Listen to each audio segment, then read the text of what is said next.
this could be for any of you to take, but William, I'll start it with you. To kind of play off of that, I know that when you're working in the digital space, there can be this crippling fear to charge for anything.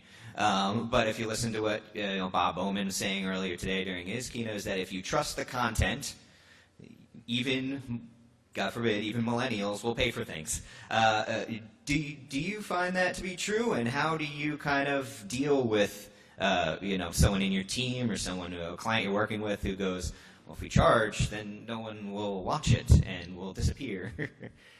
I think charging, for me personally, I don't think it's that much like a third rail in the situation. I think everyone charging roughly the same price, like $10 for any channel, which is kind of what the market is kind of doing right now, at least domestically, is probably not the best way to go.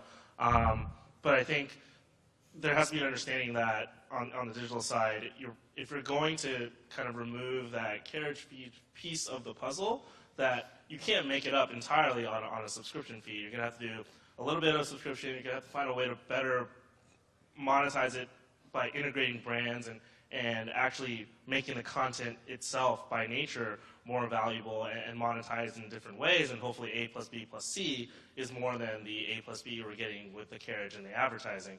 Obviously right now, given the numbers, it's not fully there yet. But I don't think it's necessarily a huge issue to charge.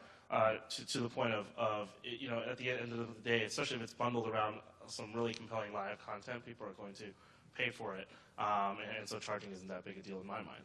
Mm-hmm. Sandy, what do you think about that? Well, look, we're a content company, so in the sports business, you've got to generate revenue any way you can, and you would never be able to operate off of one revenue stream. I mean, look, we obviously are, first and foremost, a linear network that actually skews heavily millennial, and so we generate our subscription fees that way.